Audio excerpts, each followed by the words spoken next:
यहाँ पर क्वेश्चन की बात करें, क्वेश्चन में क्या पूछा है, क्वेश्चन में पूछा है which of following is method of killing micro organism with their spore.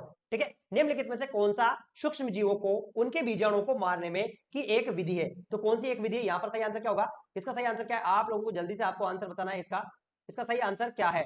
ठीक है, तो कौन सी एक ऐसी विधि है जिससे हम उनके जीवाणुओं को क्या कर सकते हैं, मार सकते हैं। तो यहाँ पर सही आंसर क्या होगा इसका, इसका करेक्ट आंसर क्या है, तो इसका सही आंसर है वो है स्टेलाइजेशन। देखो एक स्टेलाइजेशन एक ऐसी तकनीक है, आप लोगों को नाम सुना होगा ऑटोक्लेव।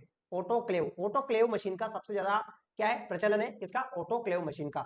ये ऑटोक्लेव मशीन होती है, इसके अंदर क्या होता है स्पोर। ठीक है, स्पोर और प्लस बैक्टीरिया या फिर वायरस, कहने का मतलब बात करें अपन, यानी कि माइक्रो ऑर्गेनिज्म को क्या कर दिया जाता है, इसके अंदर किल कर दिया जाता है। ठीक है, किल कर दिया जाता है। तो यहाँ पर सही आंसर होगा अपना यहाँ पर स्टेरिलाइजेशन। देखो डिसइंफेक्टेंट के अंदर की अगर बात करें तो इसमें सिर्फ क्या है, माइक्रो ऑर्गेनिज्म को ही क्या किया जाता है, किल किया जाता है। ठीक है, लेकिन यहाँ पर स्पोर को किल नहीं किया जाता है। तो इसका सही आंसर होगा अपना, यहाँ पर सही आंसर है वो है पहला वाला। बात कर लेते हैं नेक्स्ट नेक्स्ट नेक्स्ट क्वेश्चन की, नेक्स्ट क्वेश्चन की बात कर लेते हैं अपन। बात करें यहाँ पर क्वेश्चन में क्या पूछा है, यहाँ पर पूछा है the best and safest method of sterilisation. ये काफी इंपॉर्टेंट क्वेश्चन है। देखो जितने भी मैं क्वेश्चन आप लोगों को बता रहा हूँ, ये सब पुरानी प्रतियोगिता परीक्षाओं में पूछे हुए क्वेश्चन है। पुरानी प्रतियोगिता परीक्षाएं यानी कि जैसे कि या तो बीएचओ का एग्जाम हो या सीएचओ का एग्जाम हो या फिर अन्य और कॉम्पिटेटिव एग्जाम है, इन सब कंपटीशन में इनमें से क्वेश्चन पूछे हैं। तो इसका सही आंसर क्या होगा, यहाँ पे सही आंसर क्या, फटाफट आप लोगों को बताना है। यहाँ पर सही आंसर क्या होगा, बेस्ट मेथड की बात करें, बेस्ट और सेफेस्ट मेथड, तो यहां पर सही आंसर है वो है ऑटोक्लेविंग। ये काफी सेफेस्ट मेथड है और सबसे बेस्ट मेथड है, तो इसका सही आंसर होगा ऑटोक्लेविंग। ठीक है, फ्लेमिंग, और ये फ्लेमिंग क्या है, ड्राई हीट, जो ड्राई हीट स्टेरिलाइजेशन है उसका मेथड है। बॉइलिंग मोस्ट हीट का मेथड है। ठीक है, चलो चलते अपन नेक्स्ट क्वेश्चन को अपन देख लेते हैं। अपन बात कर लेते हैं नेक्स्ट क्वेश्चन की। तो नेक्स्ट क्वेश्चन के अंदर बात करें, यहां पर इसमें क्या पूछा है, क्वेश्चन के अंदर पूछा हुआ है autoclave means of sterilisation will destroy. देखो ये सब क्वेश्चन से लैंग्वेज को घुमा घुमा के पूछा हुआ है, ऐसे करके वैसे करके ऐसे करके, यानी कि लैंग्वेज को घुमा के पूछा है। तो आप लोगों को एक चीज, इस चीज का ध्यान में रखना है आप लोगों को कि क्वेश्चंस की जो लैंग्वेज है उसको समझना होता है। ठीक है, तो आप इसका जवाब दीजिए, तब तक मैं आप लोगों को तब तक मैं आप यहाँ पर क्या है, मैं पानी पी लेता हूँ, तब तक आप लोग जवाब दीजिए इसका, इस क्वेश्चन का आपको आपको जवाब देना है। तो यहाँ पर सही आंसर क्या होगा इसका, यहाँ पर सही आंसर क्या होगा इसका, बताइए इसका। चलो, तो यहां पर जो सही आंसर है वो है ऑटो, यहां पर क्या है ऑटोक्लेव। देखो यहां पर क्या है, ऑल माइक मींस डिस्ट्रॉय। ठीक है, तो यहां पर क्या पैथोजेनिक माइक्रोजीन नॉन पैथोजेनिक, यहां पर सही आंसर है वो है ऑल माइक्रोजीन, सभी सूक्ष्म जीव, चाहे वो वायरस हो, है ना, चाहे वो वायरस हो, चाहे वो बैक्टीरिया हो, सभी को क्या करता है, किल करता है। कौन कर किल करता है, ये करता है ऑटोक्लेव। ठीक है, तो समझ में आ गया यहाँ पर सही आंसर क्या रहेगा, यहाँ पर सही आंसर है वो है ऑटोक्लेव। चलते हैं अपन देख लेते हैं अपन नेक्स्ट नेक्स्ट क्वेश्चन को, बात कर लेते हैं नेक्स्ट क्वेश्चन की। यहां पर क्वेश्चन में क्या पूछा है, ऑटोक्लेव इज मेथड ऑफ। ठीक है, ऑटोक्लेव एक मेथड है, यानी कि ऑटोक्लेव निर्जमीकरण का एक विधि है। किस प्रकार की विधि है, निस्पंदन, सूखी गर्मी, नम गर्मी और विकिरण। तो यहां पर सही आंसर क्या होगा, जल्दी से आपको आंसर देना। यहां पे मैं आप लोगों को बताता हूं, यहां पर सही आंसर है वो है मोस्ट हीट। देखो मोस्ट हीट की अगर बात करें अपन, मोस्ट हीट, तो मोस्ट हीट के अंतर्गत कौन कौन से आते हैं, ऑटोक्लेव आता है, ऑटोक्लेव। ठीक है, और ऑटोक्लेव आता है, एक और क्या आता है इसमें, बॉइलिंग आता है, बॉइलिंग आता है ना, टिंडेलाइजेशन, टिंडेलाइजेशन आता है। ये 3 दिन का प्रोसीजर होता है ना। इसके अलावा कौन आता है मोस्ट हीट के अंदर, और कौन आता है इसके अंदर, वैक्सीन बात आता है ना, वैक्सीन बात आता है। और कौन आता है मोस्ट हीट के अंदर, इसके अंदर आता है पास्चुराइजेशन। ठीक है, पास्चुराइजेशन नहीं आता है, ये आता है इसके अंदर, है ना, जो मैंने बताया वैक्सीन बात। ठीक है, वैक्सीन बात आता है, ऑटोक्लेव आता है, बॉइलिंग आता है और टेंडराइजेशन। तो वैसे यहाँ पर जो सही आंसर है वो है इसका है यहाँ पर है ऑटोक्लेव, क्योंकि यहाँ पर जो स्टेरिलाइजेशन के बारे में बात किया है। ठीक है, चलो चलते हैं अपन देख लेते हैं अपन नेक्स्ट क्वेश्चन को।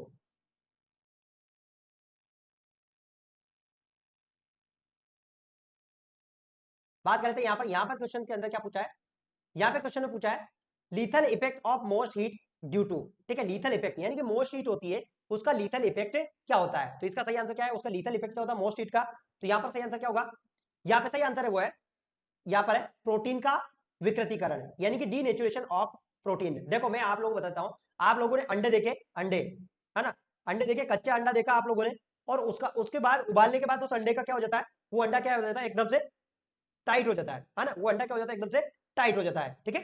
तो उसका क्यों होता है, क्योंकि उसका जो प्रोटीन है उसका क्या हो गया, डीनेचुरेशन हो गया, समझ में आ गया, यानी कि उसका जो प्रोटीन है वो क्या हो गया, डीनेचुरेशन हो गया उसका, है ना। चलते हैं अपन नेक्स्ट क्वेश्चन को देख लेते हैं अपन।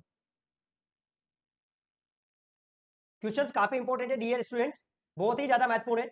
सब क्वेश्चंस वही है लेकिन इनको लैंग्वेज चेंज कर करके पूछा है। देखो अब यही है लेकिन इसकी क्या कर दिया, यहाँ पर लैंग्वेज चेंज कर दिया। Unfolding of protein is known as, protein का प्रकट होना, ठीक है, प्रोटीन का अनफोल्डिंग होना, प्रकट होना, प्रकटन, प्रकटन होगा यहाँ पर, अनफोल्डिंग है ना, प्रकटन होना, ठीक है, होने को क्या कहते हैं अपन, ठीक है, डिग्रेडेशन कहते हैं अपन, फास्फोराइलेशन कहते हैं, डीनेचुरेशन कहते हैं। तो इसको सही आंसर होगा यहाँ पर डीनेचुरेशन, अनफोल्डिंग, ठीक है, अनफोल्डिंग होना यानी कि प्रोटीन का क्या है, अनफोल्डिंग होना यानी कहने का प्रोटीन का विस्तृतीकरण होना। यहाँ पर सही आंसर क्या होगा, प्रोटीन का विस्तृतीकरण, देखो विस्तृतीकरण, ठीक है।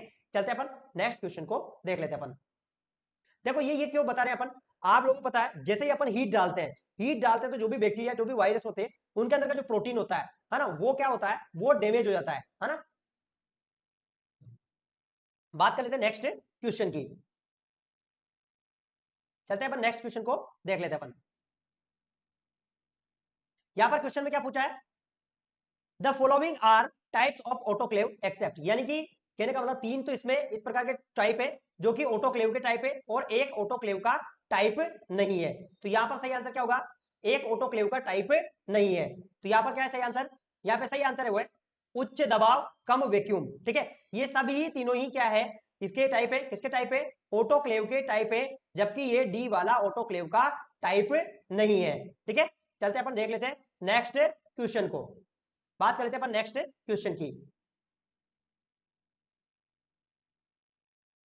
यहां पर क्वेश्चन में क्या पूछा है, what are the value of temperature and time employed for autoclave in routine bacteriological laboratories. यहां पर देखो इतना घुमा फिरा के अगर जब आप लोगों को क्वेश्चन आता है तो आप मेरे को आप क्या कहते हैं कि क्वेश्चन में क्या है, घूम जाते हैं। क्वेश्चन में कुछ भी नहीं पूछा है, सिंपल सा पूछा है कि जो ऑटोक्लेव होता है उसके अंदर कितना तापमान रखते हैं अपन, यानी कि आप लोगों को क्वेश्चन की लैंग्वेज को समझना है। तो यहाँ पर सही आंसर क्या होगा, कितना तापमान रखते हैं अपन, 121 डिग्री सेल्सियस फॉर 15 मिनट तक, ठीक है, 15 मिनट तक अपन रखते हैं किसके अंदर, ऑटोक्लेव के अंदर। चलो मैं ऑटोक्लेव के बारे में आप लोगों को थोड़ा सा समझा देता हूँ कि ऑटोक्लेव होता क्या है, इसके बारे में आप लोग समझ देता हूँ। देखो ऑटोक्लेव होता है, ऑटोक्लेव, ठीक है, ऑटोक्लेव की बात करें तो ये एक तरह से सिंपल, ये क्या है, एक तरह से ये क्या है, प्रेशर कुकर है, ठीक है, प्रेशर कुकर, समझ में आ गया, प्रेशर कुकर है। ये इस प्रकार से क्या होता है, प्रेशर कुकर की तरह रहता है और नीचे यहाँ पर क्या है, पानी भरा रहता है। इस पानी को क्या किया जाता है, गर्म, ठीक है, वार्म किया जाता है। वार्म होने से क्या होता है, इसकी स्टीम ऊपर की तरफ जाती है और यहाँ पर जो क्या है, जो आर्टिकल्स होते हैं वो क्या होते हैं, स्टरलाइज होते हैं। इसके अंदर जो टेम्परेचर होता है 121 डिग्री सेल्सियस होता है और 15 IB इसके अंदर प्रेशर रखा जाता है। और कितने समय के लिए रखा जाता है, 15 से 20 मिनट के लिए। मोस्टली इसको 15 मिनट्स को अपन मानते हैं, कितना मानते हैं, 15 मिनट्स को अपन मानते हैं, ठीक है, समझ में आ गया। चलते हैं अपन नेक्स्ट क्वेश्चन को देख लेते हैं अपन। बात करें यहां पर नेक्स्ट क्वेश्चन की, तो यहां पर क्वेश्चन में क्या पूछा है, what is the optimum temperature in autoclave to achieve sterility, ठीक है, ऑटोक्लेव में मतलब ऑटोक्लेव में कितना तापमान होता है जो ऑप्टिमम, यानी कि किसके लिए, स्टेरिलाइजेशन के लिए, निर्जमीकरण के लिए। ये क्वेश्चन मैंने अभी बोला है आप लोगों को, तो इसका सही आंसर क्या होगा, इसका सही आंसर क्या है अपने यहाँ पर देखो। अब यहाँ पर, अब हम यहाँ पर देखो क्या होता है, कई बार जो क्वेश्चन है, क्वेश्चंस को थोड़ा सा क्या है, परिवर्तित कर दिया जाता है, तो आप लोगों को घबराना नहीं है ना।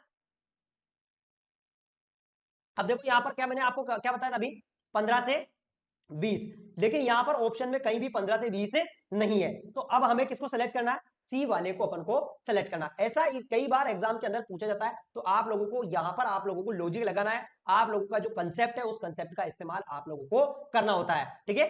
बात कर लेते हैं नेक्स्ट क्वेश्चन की।